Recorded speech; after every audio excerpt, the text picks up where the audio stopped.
하나님 아버지 감사합니다. 거룩한 주일 하나님을 사모하고 하나님을 예배하는 심령들에게 하늘 문을 활짝 여시고 하늘에 신령한 은사들과 복들을 쏟아부어 주시옵소서.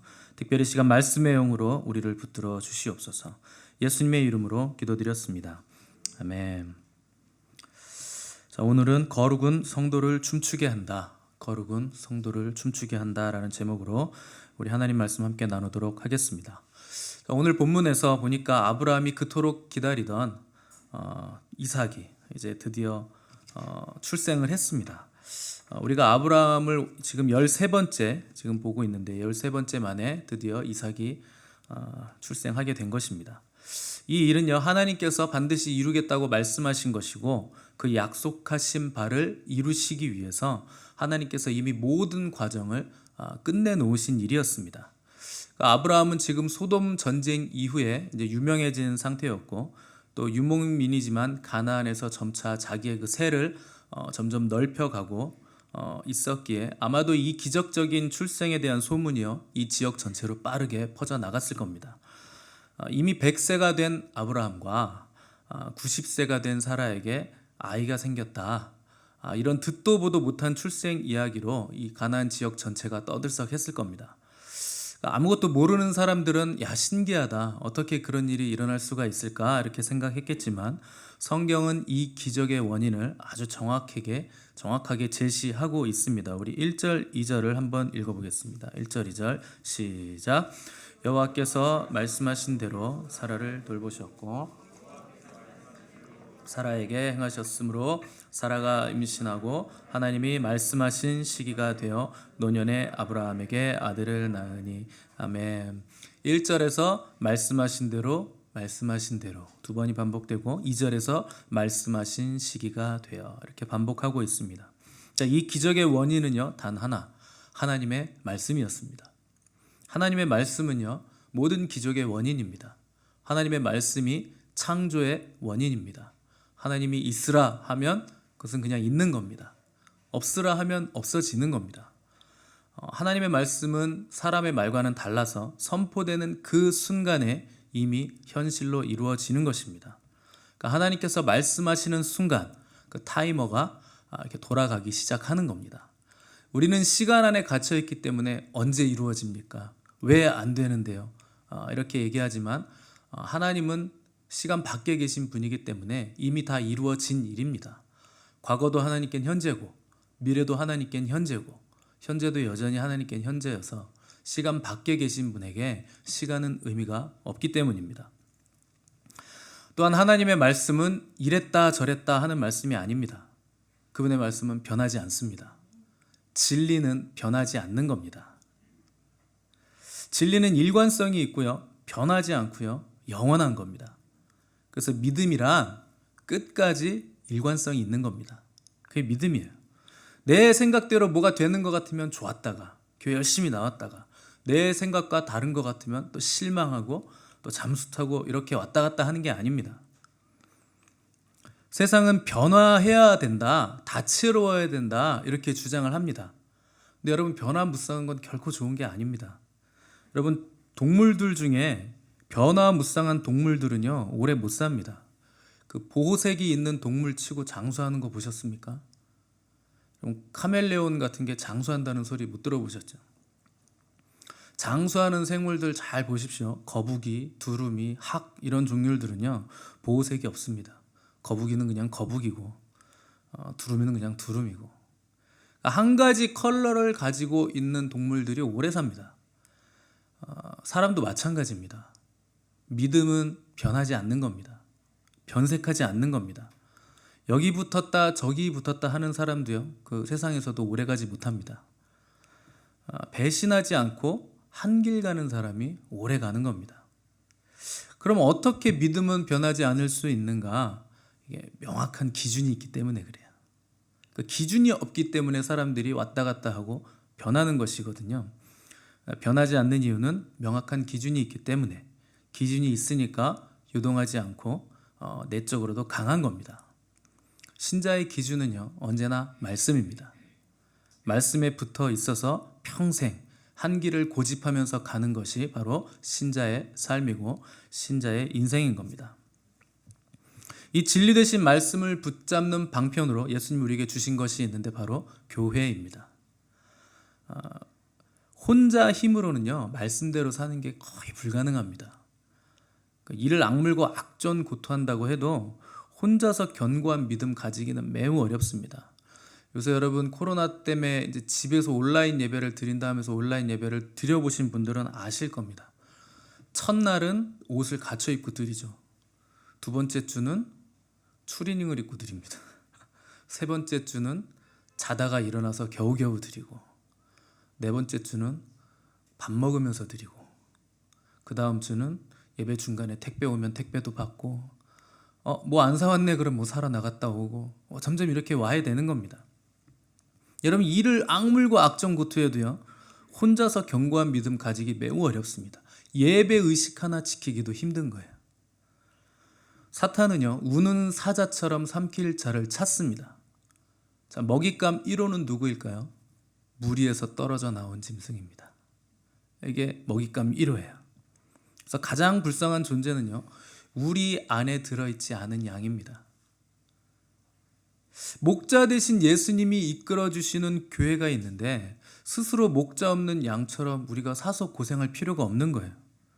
우리가 공동체 안에 있으면 보호받을 수 있고 이렇게 힘을 얻을 수 있습니다. 교회 안에는 기쁨이 있거든요. 세상 기쁨과는 비교할 수 없습니다.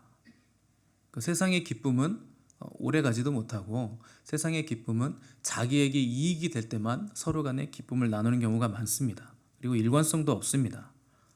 근데 교회 안에는요 세상과 다른 기쁨이 있는 거예요. 세상 어디에도 교회 같은 공동체는 없는 겁니다. 우리가 말씀 안에 진리 안에 묶여 있기 때문에 그런 거예요. 그래서 오직 말씀만이 일관성 있는 유일한 진리이고 그 말씀으로 묶인 공동체인 교회만이 우리에게 세상과 다른 기쁨을 주는 유일한 공동체인 겁니다. 그래서 여러분들이 꿈을 이루는 가장 쉬운 방법이 있습니다. 청년 여러분들 꿈을 이루고 싶으실 텐데 꿈을 이루는 가장 좋은 방법은 꿈을 말씀에 묶는 거예요. 그 말씀에 묶여서 꿈을 꾸는 것이고 또 꿈을 공동체에 묶는 겁니다. 여러분들 혼자서 아무리 내가 커지려고 해도요 좀처럼 커지기 힘들어요. 근데 내가 속한 공동체를 함께 키우면 같이 키우기 때문에 공동체가 같이 커지고 공동체가 커지면 나도 더불어 같이 크게 되는 겁니다. 그래서 말씀에 묶고 공동체에 묶으면 꿈을 이룰 수 있습니다. 1절 보니까 여호와께서 사라를 돌보셨다 그랬어요. 이 말은요 사라의 환경에 아주 중요한 변화가 일어나도록 조절하셨다라는 뜻입니다. 하나님은 환경에 따라서 말씀하시는 분이 아니고 말씀에 따라서 환경을 바꿔주세요. 말씀이 떨어지면 환경이 계속 바뀌게 돼 있습니다. 말씀이 이루어지도록 아이를 출산하기 위해서 늙은 사라를요 그 잉태가 가능한 몸으로 회복시키셔야 됐어요. 이미 경수가 끊어졌습니다. 생리도 끝났어요. 그런데 하나님께서 그 사라의 몸을 회복시키신 거예요. 그리고 산모가 아이를 출산하려면 체력도 있어야 돼요.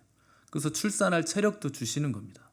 또 건강하게 아들이 태어나도록 또 호르몬도 또 유전적인 상태도 최상의 상태로 하나님께서 사라의 몸을 유지시켜 주시는 거예요.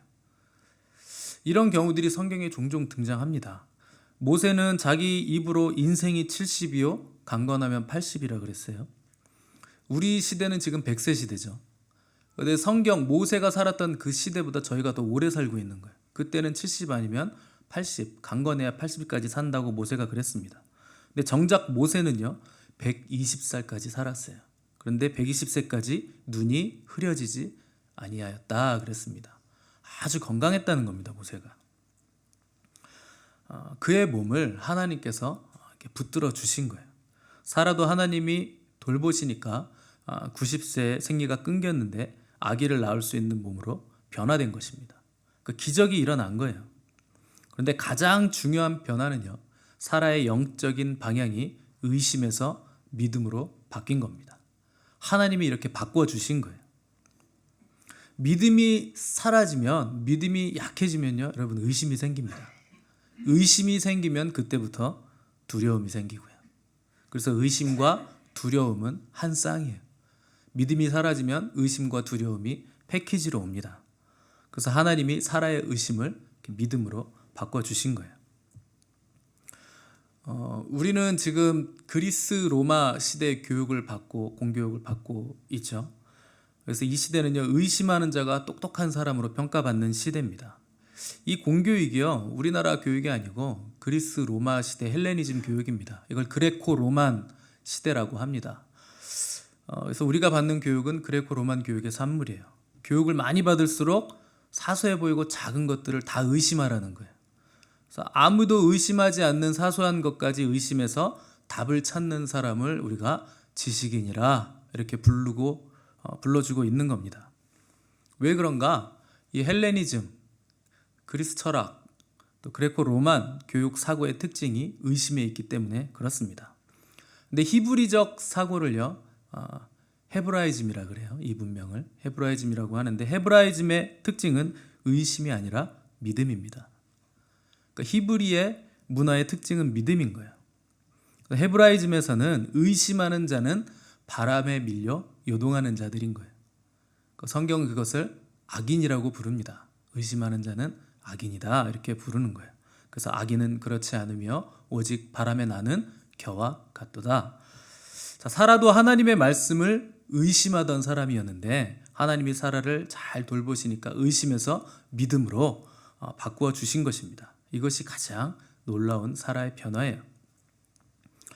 2절에서 말씀하신 시기가 되어라는 말이 나오는데, 이 말씀은 하나님이 시간을 계산하고 계신다라는 의미입니다. 그러니까 우리에게 일어나는 모든 일들이 그냥 일어나지 않는다. 하나님의 때에 하나님의 방법으로 하나님께서 친히 하시는 일이다 하는 것을 고백하고 있는 겁니다. 우연히 태어났다라는 건 목적 없이 생겨났다는 뜻이고, 이 진화론에 따르면 사람의 인생도 아무런 목적이 없다 이런 결론에 이르게 됩니다. 우연히 생겨난 것이기 때문에 그렇습니다. 근데 신자는 하나님의 목적과 계획이 있다는 것을 믿는 겁니다. 그래서 우리는요, 되는 대로 대충대충 살지 않고 하나님께서 주신 사명을 다하는 삶을 살아야 하는 것입니다. 모든 일은요, 하나님의 시간에 따라 하나님의 방법에 따라 정확하게 이루어집니다. 그래서 우리가 안심할 수 있는 것이고 우리가 안정감을 가질 수 있는 거예요. 하나님을 아는 사람은 정확한 타이밍에 하나님의 뜻이 이루어질 것도 알기 때문입니다. 이것이 우리의 소망이고 우리 영혼의 닷인 거예요. 그래서 안정감을 느낄 수 있는 겁니다. 이 과정이 쉽다고는 말할 수 없습니다. 안정감은 느낄 수 있겠지만 쉽지는 않은 과정입니다. 왜냐하면 큰 비전과 크고 위대한 꿈일수록 마귀가 그 비전을 가진 자를 집중적으로 공격하기 때문입니다. 2002년 월드컵 때 꿈은 이루어진다는 말이 유행했었죠. 그 꿈이 어떻게 이루어졌을까요? 월드컵 4강이라는 꿈이. 이게 피나는 훈련으로 이루어진 건데 그 중심에 누가 있었냐? 그때 히딩크라는 감독이 있었습니다. 우리나라 모든 사람들은요, 한국 축구의 문제가 기술이라 그랬어요. 근데 그때 히딩크는 한국 축구의 진짜 문제는 기술이 아니고 체력이라고 발표했습니다. 전혀 다른 얘기를 한 거예요. 그러면서 히딩크가 무슨 말을 했냐면, 붕대 두르고 뛰는 게 중요한 거 아니다.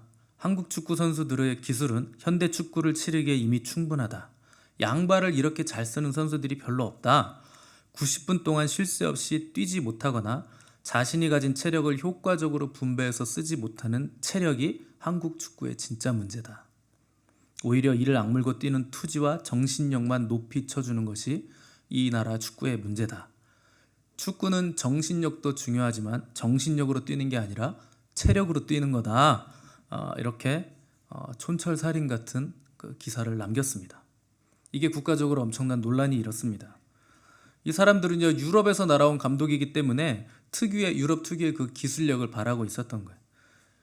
그래서 히딩크 감독을 의심의 눈으로 바라본 것입니다. 그리고 그의 이론을 비난하고 공격했습니다. 그런데 결국 월드컵 4강이 실화가 됐어요. 수많은 공격을 받았지만 히딩크는 자기가 분석한 데이터, 그것을 가지고 끝까지 밀어붙여서 인내함으로 그 꿈을 선수들과 같이 이룬 겁니다. 마리아 앤더슨이라는 프리마돈나는 자기가 프리마돈나가 되겠다는 꿈이 있었는데 굉장한 주변의 비웃음을 많이 받았습니다. 에디슨도 보십시오. 내가 과학자가 되겠다라는 꿈을 말했는데 너는 학교 낙제 점수나 좀 면해라. 항상 낙제했거든요. 맨날 뭐 계란 같은 거 품고 있고 닭이 되나 안 되나 이런 걸 하고 있으니 학교 선생님도 비웃을 정도였습니다. 예수님의 꿈은요, 자기 수제자들에게도 인정받지 못했습니다. 그 꿈이 너무나 컸기 때문에 제자들마저도 그 꿈을 인정하지 않았던 겁니다.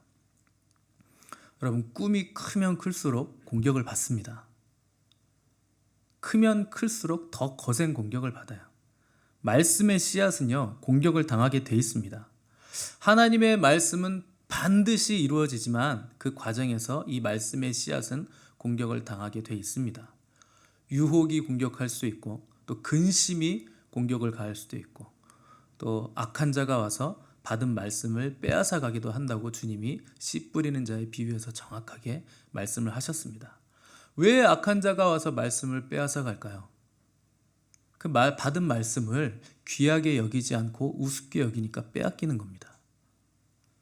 말씀은요, 불가능해 보여요. 그러나 하나님의 말씀이 왔을 때 즉각적인 순종을 하고 그 말씀을 위해서 희생하고 마지막에 인내함으로 붙잡으면 반드시 이루어집니다. 하나님이 말씀하신 것이기 때문에 순종으로 반응하면 반드시 이루어지는 거예요. 특별히 마지막까지 인내해야 된다는 것이 여러분이 말씀을 붙잡는 핵심입니다. 인내가요, 믿음의 70%예요. 인내가 없으면 이 말씀의 씨앗이 열매를 맺지 못합니다. 우리 5절 6절 함께 읽어보겠습니다. 시작. 아브라함이 그의 아들 이삭이 그에게 태어날 때에 100세라. 사라가 이르되 하나님이 나를 웃게 하시니 웃으리로다. 아멘. 사라가 이삭을 드디어 딱 낳으니까 사라가 너무 기뻤습니다. 사라는 하나님이 나를 웃게 하셨다. 그리고 다른 사람들도 나와 함께 기뻐서 함께 웃을 것이다. 이렇게 고백을 했습니다. 하나님의 약속이 이루어지니까 인내함으로 그 약속을 붙잡고 기다리니까 그동안의 고통이 눈 녹듯이 다 사라지고 이제 웃을 일만 남게 된 것입니다. 여러분, 인내함으로 하나님의 약속을 붙잡으시고 그 약속이 이루어지면 우리 안의 상처는 다 치유되는 거예요. 그때 우리는 비로소 주위 사람들에게도 기쁨을 주는 사람이 되는 것입니다. 아브라함은 이미 지역에서 굉장히 유명해진 사람이에요. 근데 그가 100세의 자식을 낳으니까 주변 지역의 소문이 딱 빠르게 퍼지고 아주 유명한 이 족장의 등남을 축하하기 위해서 주변 족장들과 손님들이 아주 구름대처럼 몰려왔을 겁니다. 그들은 태어난 이삭을 보면서 함께 잔치하고 함께 기뻐하고 함께 웃었을 겁니다. 이 사람들에게 기쁨을 주었던 이삭은요, 우리에게 기쁨을 주시는 우리 구주 예수 그리스도를 예표합니다. 성경 전체에서 이삭은 오실 메시아이신 우리 주님을 상징해요. 이삭의 기적적인 출생으로 모든 사람들이 다 활짝 웃은 것처럼 예수님의 탄생으로 모든 사람이 비로소 웃을 수 있게 된 것입니다. 우리를 웃지 못하게 만들었던 근본적인 문제, 그 죄의 문제가 우리 예수님으로부터 해결됐기 때문에 그런 것이에요.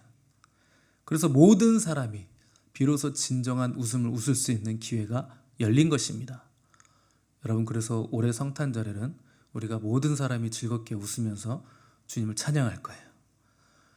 우리 죄의 문제를 해결해 주시기 위해서 이 땅에 오신 주님을 기념하시면서 우리가 주님께 전심으로 찬양을 드릴 것입니다.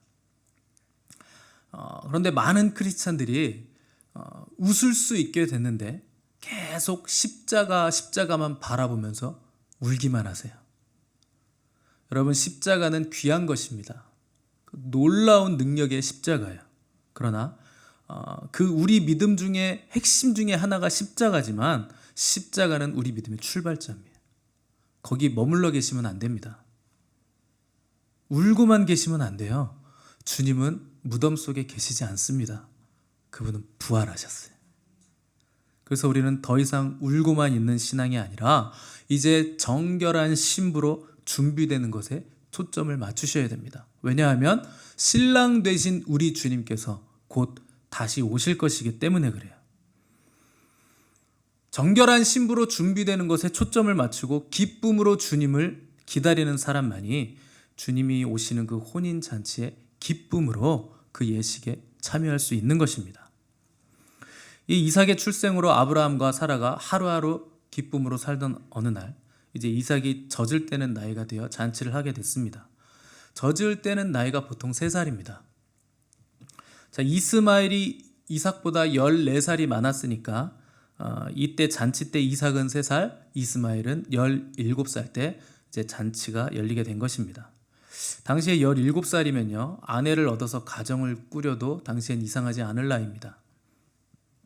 근데 사라가 잔치 준비를 하다가 언뜻 스쳐 지나가면서 보니까 이스마엘이 이삭을 놀리고 있는 거예요.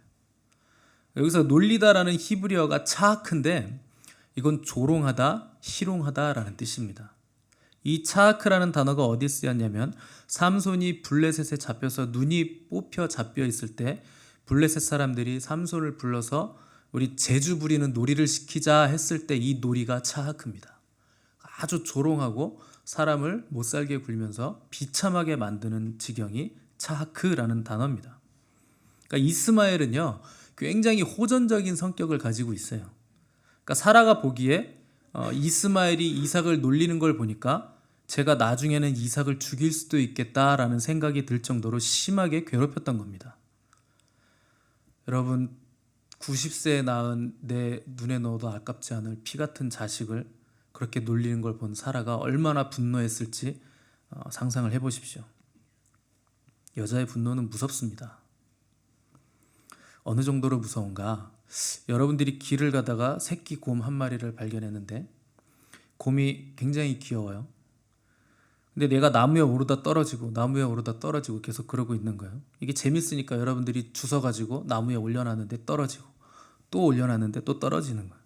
우리가 한참 이렇게 막 웃으면서 깔깔거리고 있는데 수풀 속에서 거대한 암컷 회색곰이 이 광경을 본 거예요. 이 엄청나게 큰 곰이 포효하며 달려오는 그 분노를 한번 생각해 보십시오. 지금 사라의 분노가 그런 분노였던 겁니다. 감히 내 새끼를 네가 희롱해? 이런 분노를 한 거예요. 엄마로서 자식을 지키겠다는 마음, 그 옹졸함과 또 질투심이 뒤섞인 마음이 사라 안에 있었습니다. 예전에 하갈이 자기를 엄청 괴롭혔잖아요. 자식 있다고 유세 떨면서 괴롭혔던 그것들이 엄청 쌓여 있었기 때문에 사라가 엄청나게 분노하면서 아브라함에게 하갈과 이스마엘을 둘 다 세트로 내쫓아라, 이렇게 아브라함을 몰아붙이기 시작한 겁니다. 11절 보니까 아브라함이 그의 아들로 말미암아 매우 근심했다 그랬습니다. 여기서 아들은 이스마엘이죠. 이스마엘 때문에 아브라함이 매우 근심했다 그랬어요.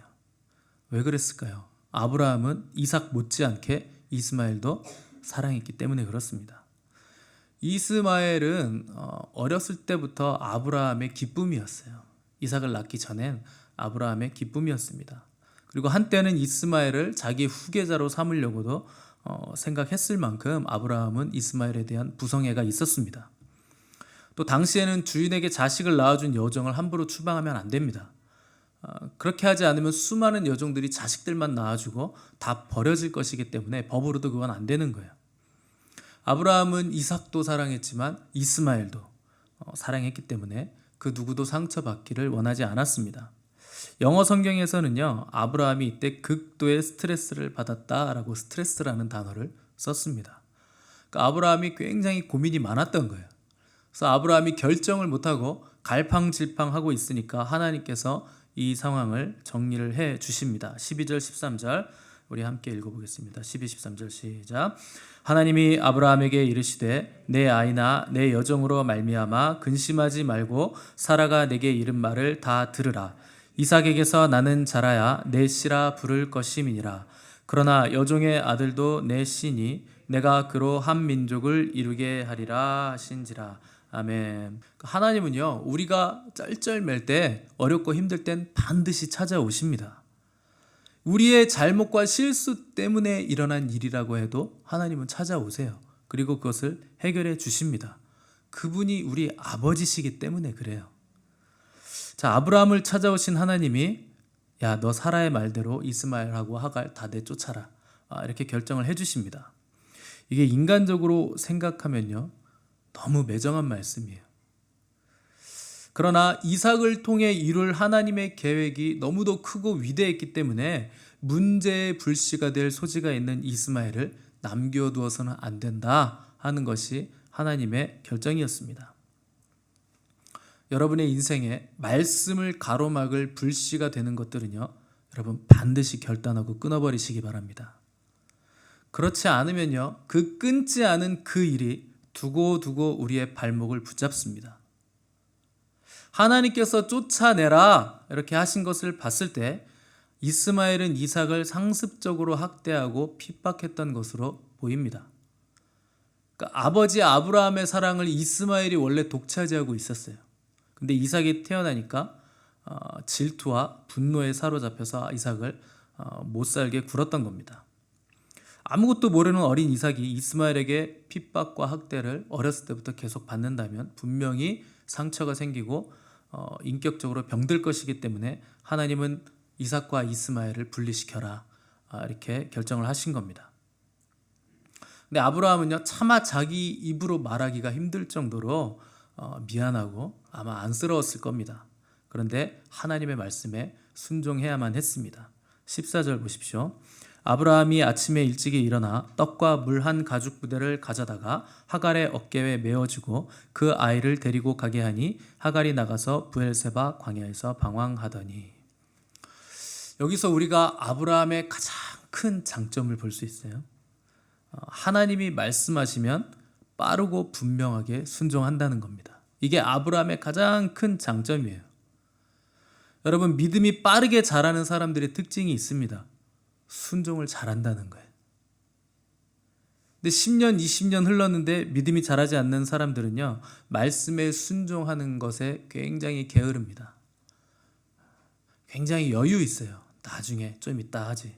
그러니까 게을리합니다. 근데 여러분, 아무것도 안 하고 아무것도 움직이지 않는데 믿음이 자랄 리가 없습니다. 여러분, 믿음은 그냥 자라는 것이 아닙니다. 여러분이 구원은 은혜로 받으시겠지만 성화의 과정은요, 아주 뜨겁게 여러분 싸우셔야 되고 뜨겁게 순종하셔야 됩니다. 그 과정이 없으면 여러분 절대 믿음이 자라지도 않고 거룩해지지도 않습니다. 아브라함이 믿음의 조상이 될 만한 공로는 없었어요. 그러나 아브라함은요, 하나님의 말씀이 떨어지면 그 즉시 계산하거나 생각하거나 하지 않고 몸을 움직입니다.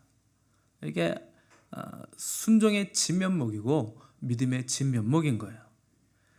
물론 머리로는 생각이 굉장히 많을 겁니다. 그러나 머리로는 생각이 많을지라도 나의 몸을 움직이는 것, 이것이 순종이에요. 이것이 순종의 핵심입니다. 우리의 문제는요, 생각이 너무 많은 거예요. 여러분, 근데 말씀이 떨어지면 생각할 필요가 없습니다. 생각은요, 하나님께서 충분히 하셨어요. 우리 생각이 아무리 뛰어나도 하나님보다 뛰어날 수는 없습니다. 하나님 충분히 생각하시고 말씀하신 거예요.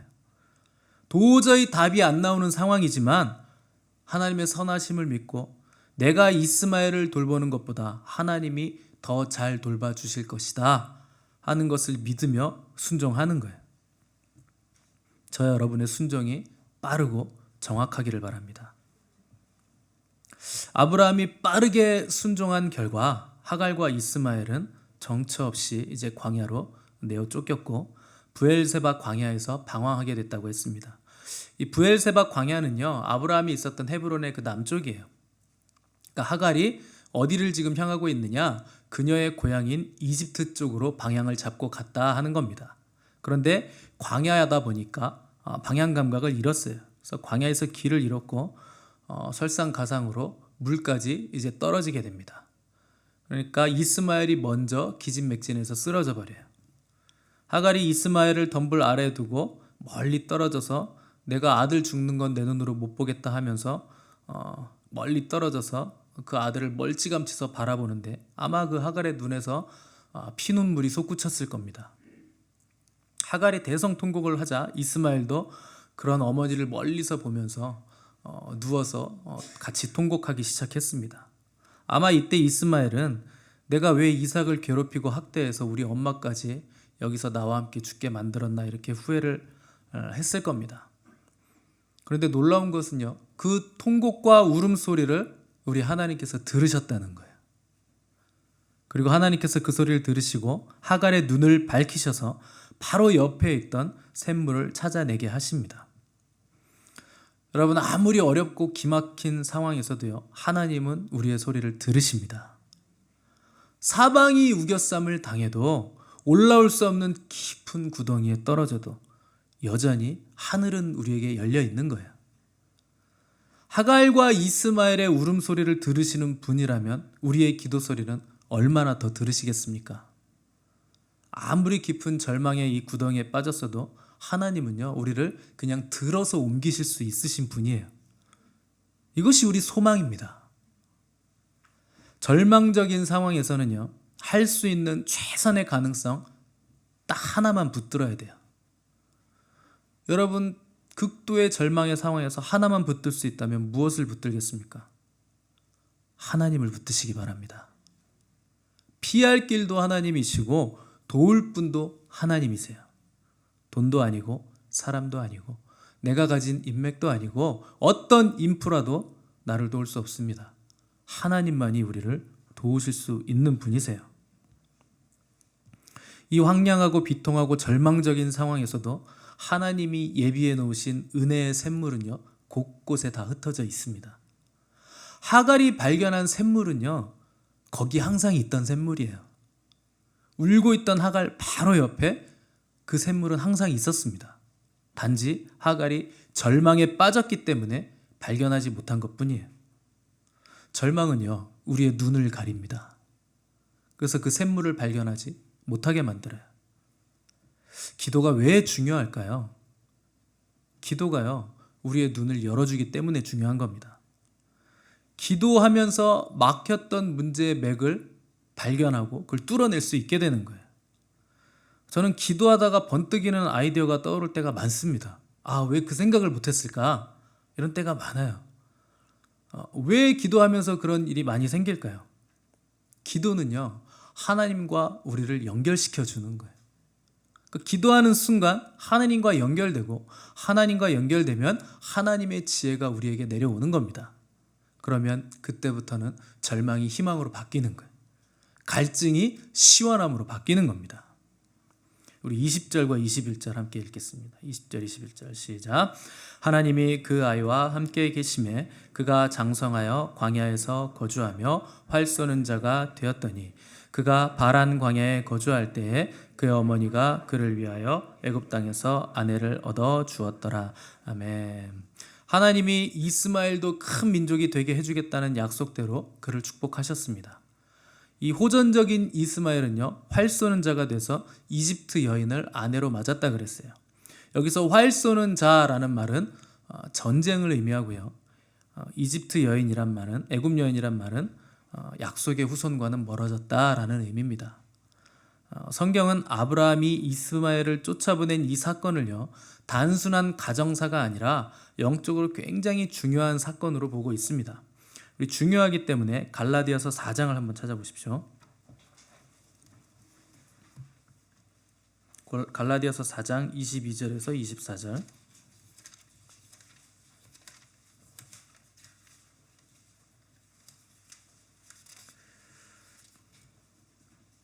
신약성경 306면입니다. 갈라디아서 4장 22절에서 24절까지 우리 한 목소리로 함께 읽겠습니다. 306페이지 시작. 기록된 바 아브라함에게 두 아들이 있으니 하나는 여종에게서 하나는 자유 있는 여자에게서 났다 하였으며 여종에게서는 육체를 따라 났고 자유 있는 여자에게서는 약속으로 말미암았느니라. 이것은 비유니 이 여자들은 두 언약이라. 하나는 신의 산으로부터 종을 낳은 자니 곧 하갈이라. 우리 29절 30절 한번 읽어보겠습니다. 29, 30 시작. 그러나 그때 육체를 따라 난 자가 성령을 따라 난 자를 박해한 것 같이 이제도 그러하도다. 그러나 성경이 무엇을 말하느냐? 여종과 그 아들을 내쫓으라. 여종의 아들이 자유 있는 여자의 아들과 더불어 유업을 얻지 못하리라 하였느니라. 아멘. 자, 이스마엘은요 종의 아들이고 이삭은 자유 있는 여자의 아들이다라고 표현했습니다. 이스마엘은요 육체의 아들이고 이삭은 성령의 아들, 영의 아들인 거예요. 우리 안에 이 둘이 있어 계속 충돌한다는 겁니다. 육체는 호전적이고 폭력적이어서 영으로 난 자를 공격하고 싫어합니다. 우리가 육을 선택하느냐 영을 선택하느냐에 따라 우리는 육에 속한 사람이 될 수도 있고 영에 속한 사람이 될 수도 있다라는 걸 바울이 말을 하고 있는 겁니다. 육에 속한 사람은 하나님의 성령의 일을 받지 아니하나니 저에게는 미련하게 보이고 깨닫지도 못한다 그랬습니다. 육에 속한 자는 마음에는 원이로되 육신이 약하여 육체가 원하는 대로 사는 흙에 속한 사람입니다. 이런 사람들에게서 나오는 거는요 육체에 속한 일들, 죄의 열매들입니다. 육체에 속한 사람은 또한 하나님의 나라를 유업으로 받지 못합니다. 그러나 영에 속한 사람은 영의 일을 생각한다는 것입니다. 영에 속한 사람은 생명과 성령의 법을 따르는 사람이고 하나님의 영으로 인도함을 받는 하나님의 아들들이라 바울이 이렇게 설명하고 있는 겁니다. 하나님은요 우리 안에 있는 이 이스마엘의 영, 이 육신의 영, 육체를 쫓는 영을 내어 쫓기를 원하세요. 옛사람의 습관 그거 끊어버리기 원하십니다. 여러분 그게 거룩이에요. 거룩은 집중하는 겁니다. 더 중요한 것에 집중하기 위해서 좋아 보이는 것들을 다 포기하는 거예요. 바울이 여종과 그 아들을 내쫓으라 한 것은 인간적인 정의나 타협 그런 거 다 끊어내고 과감히 가지치기 해라 말씀한 겁니다. 이런 일들은요 결단이 필요한 일이고 쉽지 않은 일이지만 반드시 우리가 해야만 하는 일입니다. 우리가 거룩을 결단하고 육신의 소욕을 쫓아내려고 하면요 우리 안에 이스마엘이요 저항하기 시작합니다. 갑자기 감정이 격해지고 막 싸움이 일어나기도 하고 주변 사람들과 싸우기도 하고 부부간의 다툼이 올라오기도 하고 자신이 모르고 있었던 연약함과 어둠들이 막 치받아 올라오면서 고통스럽기도 합니다. 근데 여러분 이 과정을요 반드시 넘어가야 돼요. 영적 체질이 바뀌는 과정이기 때문에 그렇습니다. 우리가 굳게 결심하고 이 이스마엘을 내보내려는 영적인 결단을 해야 순결함을 얻을 수 있고 거룩해질 수 있는 겁니다. 그때 진짜 능력 있는 크리스찬의 삶을 우리가 살 수 있는 거예요. 그때 더 큰 도전과 시험도 우리가 이겨낼 수 있게 되는 겁니다. 이것을 위해서 오늘 우리가 붙잡을 것은 두 가지입니다. 첫째, 하나님이 말씀하시면 반드시 이루어진다. 이건 말씀의 능력입니다. 말씀의 능력을 붙잡으셔야 됩니다. 두 번째, 아무리 어렵고 힘든 상황에서도 기도로 하나님과 연결되면 능히 이길 수 있다. 기도의 능력입니다. 그래서 성도는요 하나님의 말씀과 기도로 거룩하여 지민이라 바울이 이렇게 말씀과 기도를 거룩과 연결시키고 있는 것입니다. 거룩이란 내 안에 이스마엘을 분리시키는 거예요. 구별되는 거예요. 거룩함이 없으면 아무도 주를 보지 못합니다. 오늘 우리에게 이 거룩을 위해 필요한 것, 내 안에 이스마엘을 내어 쫓는 거예요. 육체의 일을 내어 쫓는 겁니다.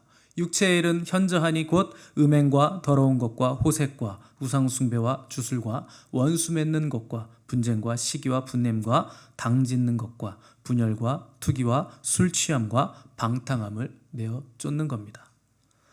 인간이 어떻게 이렇게 살 수 있습니까? 우리는 이렇게 질문하고 싶습니다. 우리의 힘으로는 당연히 불가능합니다. 오직 성령의 능력으로만 가능합니다. 우리가 성령으로 살면 성령으로 행할 것이로되 성령으로 살면 성령으로 행할 수 있다는 겁니다. 여러분 성령의 충만함을 위해서 기도하시기 바랍니다. 거룩을 사모하셔야 됩니다. 우리에게 가장 먼저 필요한 것, 이 땅의 교회들에게 가장 먼저 필요한 것, 이 땅의 성도들에게 가장 먼저 회복되어야 될 것은 바로 거룩의 회복입니다. 거룩은요, 성도를 춤추게 만들어주는 거예요. 우리를 높은 곳으로 다니게 만들어줍니다. 우리에게 진정한 기쁨을 회복시키게 만들어주는 것이 거룩이에요. 이스마엘을 내어 쫓는 겁니다. 여러분, 하나님을 사모하시되 특별히 그분의 거룩한 성품에 참여하기를 힘쓰는 저와 여러분 되시기를 간절히 바랍니다. 기도하겠습니다. 하나님 감사합니다. 너희 안에 여종과 그 아들을 내어 쫓으라 말씀하신 하나님의 음성에 우리가 순종하기 원합니다. 우리의 힘과 능력이 아니라 하나님의 말씀과 기도의 능력으로 우리에게 요구하시는 하나님의 거룩의 표준을 이뤄나가는 주님의 백성들 되게 하여 주시옵소서. 예수님의 이름으로 기도드렸습니다. 아멘. 우리 하나님께 감사와 영광의 박수 올려드리겠습니다.